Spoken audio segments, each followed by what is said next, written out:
ఎలక్షన్స్లలో కూడా బీసీలకు ఎక్కువ టికెట్లు ఇస్తానని చెప్పి మొత్తం వాగ్దానం చేసి రేవంత్ రెడ్డి గారు అన్ని పార్టీల కంటే చివరికి బీఆర్ఎస్ కంటే కూడా తక్కువ ఎమ్మెల్యే టికెట్లు ఇచ్చి అది కూడా బలహీనంగా ఓడిపోయే నియోజకవర్గాల్లో బీసీలకు టికెట్లు ఇచ్చి ఓల్డ్ సిటీలో ఇచ్చి ఘోరంగా బీసీలను అవమానం చేసినటువంటి చరిత్ర కూడా కాంగ్రెస్ ఉంది. అటువంటి దాన్ని కూడా ఎండగట్టడం జరిగింది మేము.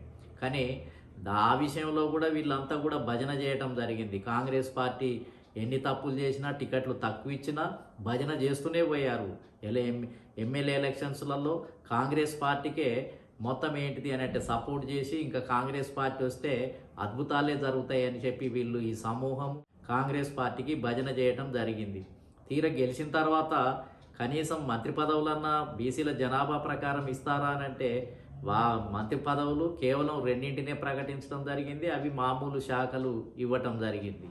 అదేవిధంగా తర్వాత వచ్చిన ఎంపీ ఎన్నికలలో కూడా మరి లోక్సభ స్థానాలను బీసీలకు ఇచ్చినటువంటి పరిస్థితి లేదు. దాంట్లో కూడా మొండి చేయి చూపించడం జరిగింది. కానీ అప్పుడు కూడా భజన చేసి కాంగ్రెస్ పార్టీ మీద మమకారాన్ని, కాంగ్రెస్ పార్టీ మీద విశ్వాసాన్ని పెంపొందించడానికి ఇక్కడ ఉన్న ప్రభుత్వం చుట్టూ చేరినటువంటి వాళ్ళంతా కూడా కాంగ్రెస్ పార్టీకి డబ్బా కొట్టి భజన చేసి ఇంకా ఏంటిది అని అంటే ఆశ కల్పించి దాని చుట్టూ తిరిగి కాంగ్రెస్ పార్టీని గెలిపించడానికి నానా రకాల ప్రయత్నాలు చేసి